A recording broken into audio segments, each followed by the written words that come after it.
สักการะปูชาบอกเงินคนเจ้านกอย่างใหญ่ไปไหนข้าจัดปิดเอาใส่มือหัวข้าจัดปิดหน้าป้าใส่มือซ้ายไปบอกเงินควันเจ้าให้ตัวนี้มาอยู่ดีเรียกหัวเก่าเมนว่า30สมควรเองเจ้าไปกินนาเขาจิ้มมาพีก่อคือมาโชคก็หักเมนไปเกี่ยวว่ามาซาฝีก่อคือมาโชคคอคายจุงปลาต้องงานได้ปังงาเป่าจุงมากินนาเขาวันยังงาซาดาจุงงามากินปลาเสด็จหัวเต่าแฟนฝ้าจุงมากินปลาสระตัวเต่าไม่ฟ้าเรือ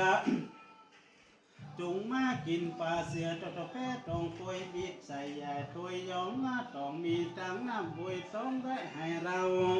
มีตังเขาว่าแจและเขาว่าจานหน้าเป้าตานหวานหน้าสมมีตั้งเขาว่าต้มแรงเขาว่านมเขาว่าบิดตุ้นใส่น้ำเปล่า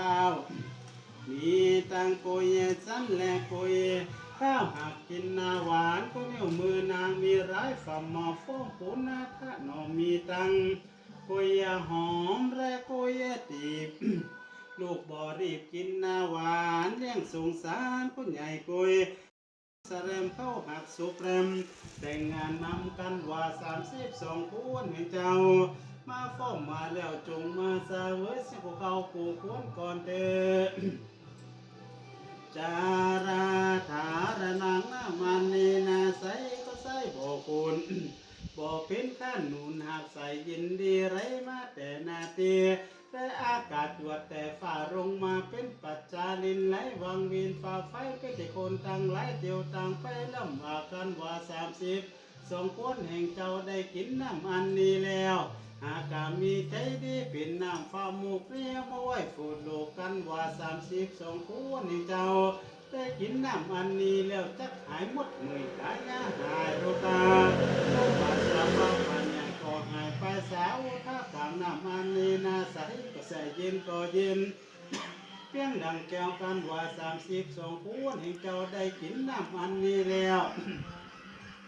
มีวันหน้าตึงตันมีโซกันแสส่งทุกแห่งห้องกาญาคือว่าผมยังหัวเจ้า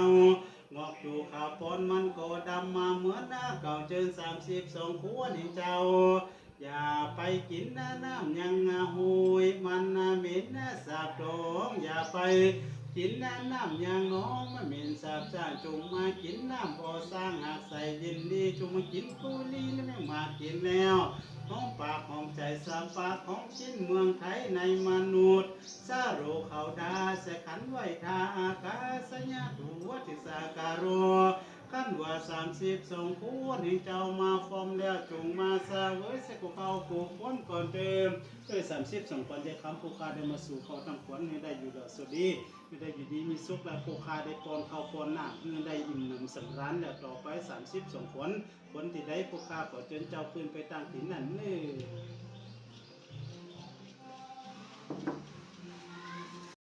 สาปาตาสาปาโลกาอุบาสาปาปัญญาก็หายไปก็ปาวัดสับไก่ข้อขี้ไล่บ่ลมมีก็นามีไม่เข้าฟอผู้เท่า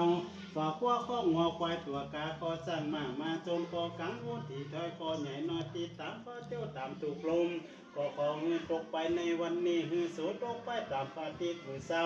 ตรงหน้าตานี่สูตกไปตามพระจันทร์ที่นอกขอบฟ้าจักรวาลนี่สูตกไปตามพระอาการที่พาเสียงแผ่นดินสูตรนี่สูตกไปตามพระพุทธินกสังกัดนี่สูตกไปตามพระปฏิบัติไม่ดงเย็นมือเศร้าที่พระพุทธเจ้าบอกไว้ศาสนานี่สูตกไปตามพระสุภาโลกาหยมญาแต่ลุงฟ้าอุดรกูนี่สูตกไปตามพระราหูเสาที่นอกขอบฟ้าจักรวาลคุณเต็มข้อปีข้อเย็นข้อวันข้อยังข้อเหมือนรับหมดปีข้อเหมือนยิ้มเหมือนเดียวข้อมันเกี่ยวเร็วฟอข้อตั้งหน้ากำลังก็ขอให้ทุกจากขันธ์สันตละเป็นตัวแยกคำไปในทุกการาแล้ววันนี้ย้ำนี่เลย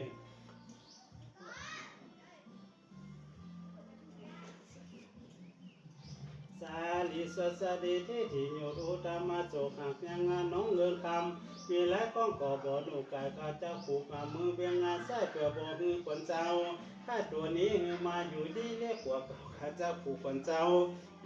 ไปกลับมาต้นโดยฝ่ายมงคลนั้นวิเศษแปลเข้าติดโบนิสุด อันคนมนุษย์สาโลกเขาหากเปี้ยแปลงหนึ่งจักมัดปีกและแสนก่อปอประมาณเงาบัวสันก่อปอประมาณแม่นจะปลูกจำไปสารก็อยู่เหม็นจักมัดงอกไว้ไล่ลูกก่อโหนเหม็นจักมัดมือคนก็ให้พญาไปเส้นนี้นะประเสริฐปิงสาข้าบ้องบาปนังพญานาคุนสีวีรูปะปาไปเส้นนี้นะเข้าติดโมนิสุดสเปกแขนจ้องงามร่ำเลยเป็นวุฒิยังเป็นเครื่องรักษาตนบอกมีอันตรายให้สภาดังนั้นทิ้งกระตกจากใบบัวใบบอนในจุงจับมีเด็กใจได้มีสปาตุขาสปาปัญญาสปาอันตรายวินาสันตัวยุวโนสุขังพลัง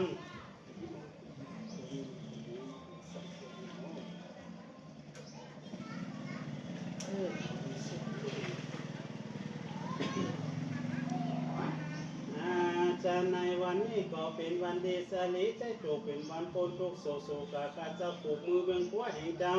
ไปหนึ่งมันแต่งแต่ดีๆด้วยบาทาพีนักได้240,000หยดผู้ข้าเจ้าผูกขวัญเจ้าไปหนึ่งมันเลี้ยกันนะเพียงดังหินปันดูกำพักศีลบาทแห่งลินตาที่ลาข้าเจ้าผูกขวัญเจ้าไว้หนึ่งมันเลี้ยกันนะเพียงอาดังเสายินได้กินน้ำตาลฟังไว้บ่ลูกไก่กาข้าเจ้าผูกมือเบื้องขวาแห่งเจ้าไว้หือเจ้าอยู่สุขสบายฝ่ามือเจ้ามีหากินมีตีจะยิ่งกว่าดาบสลิกันใจกันเจ้าเหยียดมือไปทางใดผีไล่หันเสียข้อใจขาดสภาพปัญญาตอกไหนไปมือเจ้ามีให้เหยียดผีไล่หันเครื่องดังแก่ย่อมเมื่อเจ้าทำไปสปาอันตรายอย่าได้มาบังเกิดในสุขลำเลือตัวจังลมโมเขาได้ญาติกาหึสุขทำสถานรับการตื่นในสุขจงถึงยินดีสุขแข็งรักษาปีเก่าๆให้เจ้าได้อยู่ที่ขาก่อนเติบพุทโธมังคลังสัมพุทโธสัมพุทโธมังคลังสมาธิปัจจุบันมุขเลยธรรมมังคลังสัมพุทโธสัมพุทโธ